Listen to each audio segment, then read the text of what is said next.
Hi friends, welcome back. പുതിയ വ്ളോഗിലേക്ക് സസ്വാഗതം. സമയം കാലത്ത് 5 മണി.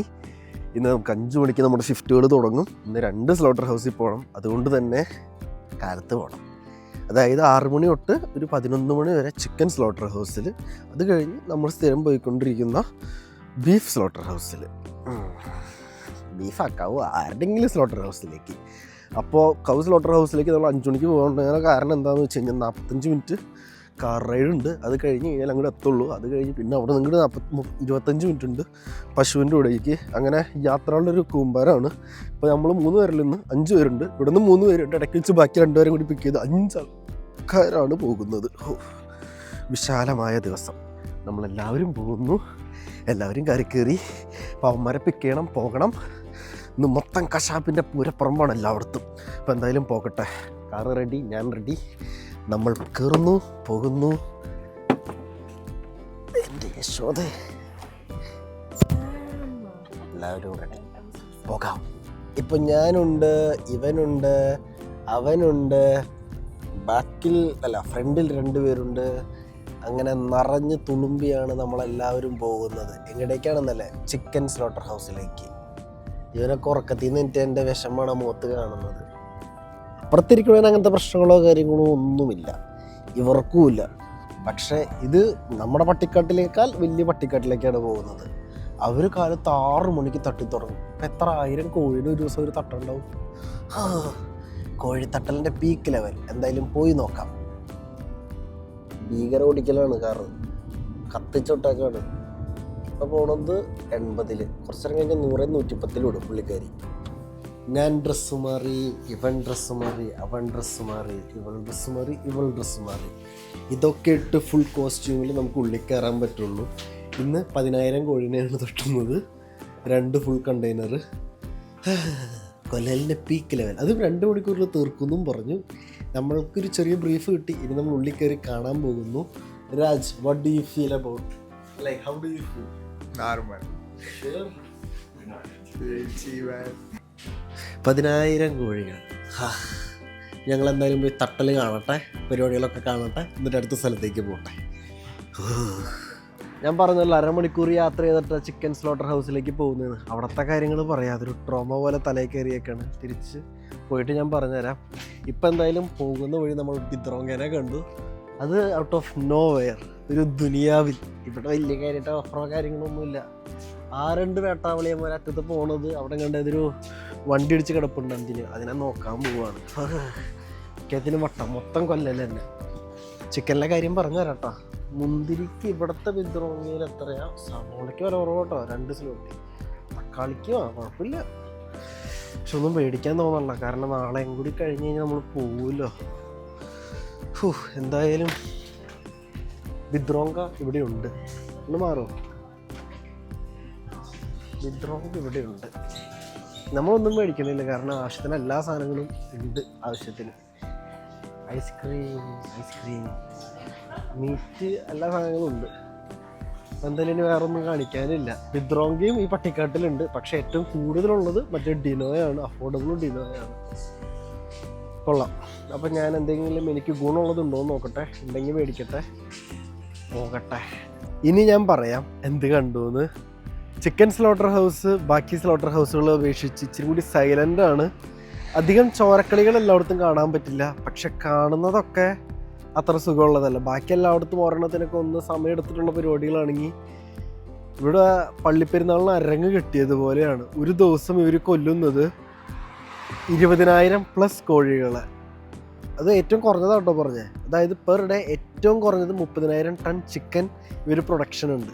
അപ്പോൾ എത്ര കോഴിനൊരു കൊല്ലണ്ടാവുമെന്ന് ആലോചിക്കുക. ഏറ്റവും കുറഞ്ഞത് 20,000, ഏറ്റവും മിനിമം മീറ്റ് പ്രൊഡക്ഷൻ 30,000. അത് മാച്ചിങ് ആണോ എന്ന് എനിക്കറിയാൻ പാടില്ല. അവർ പറഞ്ഞ കണക്കാണ്. ചിലപ്പോൾ കൂടുതലായിരിക്കും, കുറവായിരിക്കും, എന്തും ആകാം. 20,000 ആണോ 30,000 ആണോ എനിക്കറിയാൻ പാടില്ല. എത്രയോ ഇതിങ്ങനെ അരങ്ങ് പോലെ ഇങ്ങനെ പോയിക്കൊണ്ടേയിരിക്കും കോഴികൾ എല്ലായിടത്തേക്കൂടെ. അത് നമ്മളിങ്ങനെ കണ്ടുകൊണ്ട് നിൽക്കുക. അയ്യോ, ബാക്കി എല്ലാവരും പറഞ്ഞു ഇതാണ് ബാക്കിയുള്ളതിനേക്കാൾ ബെറ്റർ എന്ന്. പക്ഷെ എനിക്ക് ഇതാണ് ഏറ്റവും ഇതായിട്ട് തോന്നിയത്. മറ്റോടത്ത് ഓരോന്ന് മരിച്ചു കഴിഞ്ഞാൽ ഇത്ര നേരം കഴിഞ്ഞിട്ടായിരിക്കും എടുത്തത്. ഇതിങ്ങനെ കണ്ടിന്യൂസ് പ്രോസസ്സ് പോലെ ഇങ്ങനെ പോയിക്കൊണ്ടേയിരിക്കുന്നു. അയ്യോ, എനിക്കൊരു നിമിഷം ചിക്കൻ കഴിക്കൽ നിർത്തിയാലോ എന്ന് വരെ തോന്നിപ്പോയി. പക്ഷെ എനിക്കിവിടെ പിടിച്ചു നിൽക്കണമല്ലോ, ബോഡിക്ക് ആവശ്യത്തിന് പ്രോട്ടീൻസും കാര്യങ്ങളൊക്കെ വേണമല്ലോ. ആ പോയിന്റിൽ ഇനി ഒരിക്കലും കഴിക്കില്ല എന്നുള്ള പോയിന്റൊക്കെ വന്നെങ്കിലും പുറത്തിറങ്ങി കുറച്ച് നേരം നടന്ന് ബിദ്രോങ്കലൊക്കെ കയറി ഇറങ്ങിയപ്പോൾ നോർമലായി. പക്ഷേ ലിറ്ററലി അത്ര സുഖമുള്ള പരിപാടിയല്ല ഈ ചിക്കൻ സ്ലോട്ടർ ഹൗസ് കാര്യങ്ങളൊക്കെ. ഒരു സ്ലോട്ടർ സുഖമുള്ള പരിപാടിയല്ല. പക്ഷെ എന്ത് ചെയ്യാൻ പറ്റും, നമ്മളും ഈ ഫുഡ് ചെയിനിലെ ഭാഗമായി പോയി. അതെ, വേണമെങ്കിൽ എനിക്ക് നോ പറയാം. പക്ഷെ വൺ വേ ഓർ അനദർ ഇറ്റങ്ങളും മരിച്ചോണ്ടേ ഇരിക്കും. അതുകൊണ്ട് നമുക്കൊന്നും ചെയ്യാനില്ല, ഇത് കാണാം. പക്ഷെ ആകപ്പാടെ നമുക്ക് ചെയ്യാൻ പറ്റുന്നത് ഫുഡ് വേസ്റ്റ് ചെയ്യാതിരിക്കുക എന്നുള്ളൊരു ഓപ്ഷനുണ്ട്. അത് എന്തായാലും ഇനി മുതൽ ഞാൻ ഇത്തിരി കൂടി കർശനമായി ചെയ്യും. അതിൻ്റെ കൂട്ടത്തിൽ ഈ സ്ലോട്ടർ ഹൗസിൽ വർക്ക് ചെയ്യണ കുറേ ഇന്ത്യൻസിനെ കണ്ടു.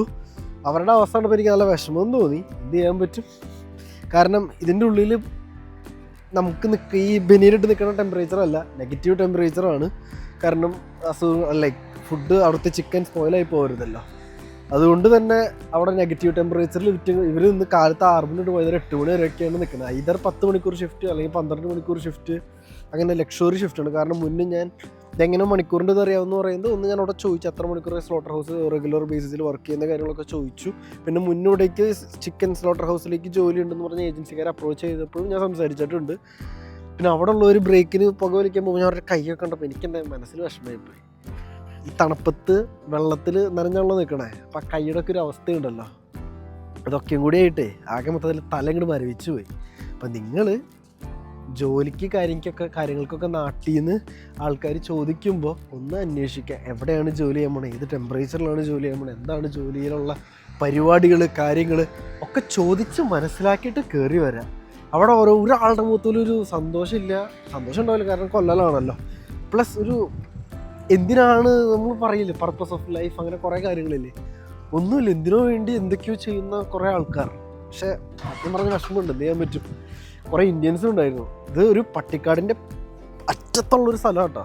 അവിടെ കടകളിലൊന്നുമില്ല. ഇപ്പം ഞങ്ങൾ ആ സ്ലോട്ടർ ഹൗസിൽ നിന്ന് ഒരു 15 മിനിറ്റ് കാർ ഓടിച്ചിട്ട്, അപ്പോൾ എങ്ങനെ വന്നാലും ഒരു 8 കിലോമീറ്റർ കാർ ഓടിച്ചിട്ടാണ് ഞങ്ങൾ ഈ ബിദ്രോങ്കയിൽ തന്നെ എത്തി. അതിൻ്റെ ഇടയിൽ ഒരു കട പോലും കണ്ടിട്ടില്ല, ഒന്നുമില്ല, ഒരു ഒറ്റപ്പെട്ട സ്ഥലം. നോക്കിയാൽ പാടങ്ങൾ തന്നെ, എല്ലാം അവിടുത്തെ ഏത് ദിശയിൽ നോക്കിയാലും പാടങ്ങൾ, കാടുകൾ. ഇവിടെ ഇപ്പോൾ ഒരു ബിൽഡിംഗ് ഉണ്ട്, അത് ജിമ്മാണ് നിർത്താതെ അറിയാൻ പാടില്ല, അങ്ങനത്തെ ഒരു സ്ഥലം.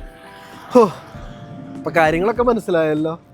പഠിക്കുന്ന പ്രായത്തിൽ നന്നായിട്ട് പഠിക്കുക, ജോലി മേടിക്കാൻ നോക്കാം, നല്ല എവിടെയെങ്കിലും ജോലിക്ക് കയറാം.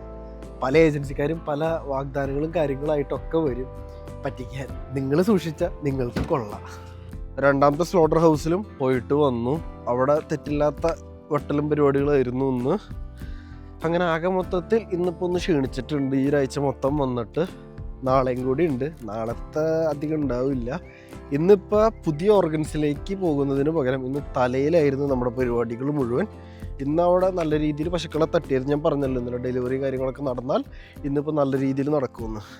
ഇന്ന് നല്ല രീതിയിൽ കട്ടിങ് നടക്കുന്നുണ്ട്. അയ്യോ, എൻ്റെ ആപ്പീസ് കൂട്ടി. ഇന്ന് ക്ഷീണിച്ചു കേട്ടോ. കാലത്ത് ചിക്കൻ സ്ലോട്ടർ ഹൗസ്, അത് കഴിഞ്ഞ് ഈ ബീഫിൻ്റെ സ്ലോട്ടർ ഹൗസ്, എല്ലാവരും കൂടി ആയിട്ട് ഞാൻ ഔഷധിയായിട്ടുണ്ട്. ഇനി നമ്മുടെ പരിപാടി എന്ന് പറയുന്നത് ഒന്ന് കുളിക്കുക, ഉറങ്ങി എണീറ്റ് കഴിഞ്ഞിട്ട് എന്തെങ്കിലും പരിപാടി ഒപ്പിക്കാൻ നോക്കണം. കാരണം ഇപ്പോൾ ഒന്നും ചെയ്യാൻ പറ്റില്ല, കാലാവസ്ഥ ദരിദ്രമാണ്. ഈ കാലാവസ്ഥയിൽ നമുക്കൊന്നും ചെയ്യാൻ പറ്റില്ല, എവിടെയെങ്കിലും ഒതുങ്ങിക്കൂടാ എന്നല്ലാതെ. കാരണം കാലത്ത് 10 ഡിഗ്രിക്ക് താഴെയായിരുന്നു, തണുപ്പായിരുന്നു. ഇപ്പോൾ 14 ഡിഗ്രിയാണ്. അതുകൊണ്ട് ഇന്ന് മൊത്തത്തിൽ ഒരു വൃത്തികെട്ട കാലാവസ്ഥയാണ് വെതറിൽ കാണിക്കുന്നത്. എത്രമാത്രം വിശ്വസിക്കാൻ പറ്റുമെന്ന് എനിക്കറിയാൻ പാടില്ല. കാരണം ഇവിടെ അങ്ങനെ വെതറിനെ ഡിപ്പെൻഡ് ചെയ്ത് അധികം കാര്യങ്ങളൊന്നും പോകുന്നില്ല. ഇനി എൻ്റെ പരിപാടി അതൊക്കെ തന്നെ.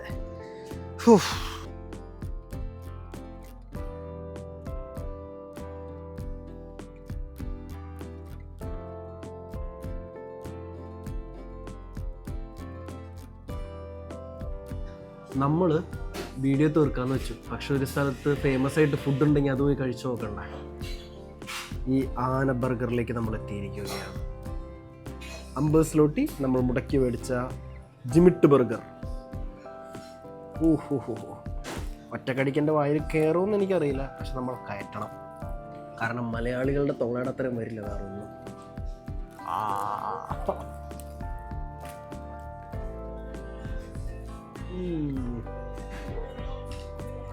പറഞ്ഞ ഹൈറ്റുണ്ട് കഴിച്ചു നോക്കട്ടെ. അപ്പം ശരി. ആ റെസ്റ്റോറൻറ്റിൽ നിന്ന് ബർഗർ കഴിച്ചിറങ്ങി. എന്തുകൊണ്ട് ഇവിടെ വന്നു എന്ന് വെച്ച് കഴിഞ്ഞാൽ ഇത് കാശുകാരുടെ ഒരു സ്ഥലമാണ്. ഒരു ചെറിയൊരു കുഞ്ഞി പോർട്ട് പോലത്തെ ഒരു സെറ്റപ്പ്, വഞ്ചികളുടെ അല്ലെങ്കിൽ ബോട്ടുകളുടെ ഒരു വലിയ ശേഖരം. ഇതിനകത്തൊരു 10-15 എൻ്റെ സ്വന്തമാണ്. എങ്കിലും ആകുമായിരിക്കും ഏതെങ്കിലും കാലത്ത്, ഇന്നല്ല പക്ഷേ ആവും. ഇവിടെ നമ്മൾ തെണ്ടിത്തിരിഞ്ഞ് നടക്കുന്നു. ഇത് മൊത്തം റിച്ച് ഏരിയയാണ്. അവിടെ കുറച്ച് കടകൾ, കുറച്ച് ഫാൻസി റെസ്റ്റോറൻറ്റ്സ് എന്ന് പറയാവുന്ന ചാത്തൻ കുറച്ച് റെസ്റ്റോറൻറ്റ്സ്. പക്ഷേ ടേസ്റ്റ് ഉണ്ട് കേട്ടോ. പക്ഷെ റേറ്റ് ഇച്ചിരി കത്തിയാണ്. ഒരു ബർഗറിന് 50 സ്ലോട്ടി നിങ്ങൾ ആലോചിച്ച് നോക്കിയാൽ മതി. അതിനുള്ള ഹൈപ്പില്ല, ഹൈപ്പ് കണ്ട് വന്നതാണ്. നമ്മൾ നിൽക്കുന്ന സ്ഥലത്തുനിന്ന് ഒരു 10-30 മിനിറ്റ് ഡ്രൈവ് ചെയ്ത് വന്നതാണ്. അപ്പോൾ എന്തായാലും നമ്മളിപ്പോൾ തിരിച്ചു പോവാണ്. ഇവിടെ ഇത്രയും നല്ലൊരു ഏരിയ കാണാണ്ട് പോകണം എങ്ങനെയാണ്? നമ്മൾ വെറുതെ ഗൂഗിൾ മാപ്സിൽ അടിച്ച് തപ്പി വന്ന സ്ഥലം. കുഴപ്പമില്ല, നിങ്ങൾ പറ എങ്ങനെയുണ്ടെന്ന്. എന്തായാലും ഇനി തിരിച്ചു പോവാം, കാരണം ഇനി ഇവിടെ നിന്നിട്ട് പ്രത്യേകിച്ചൊന്നുമില്ലല്ലോ.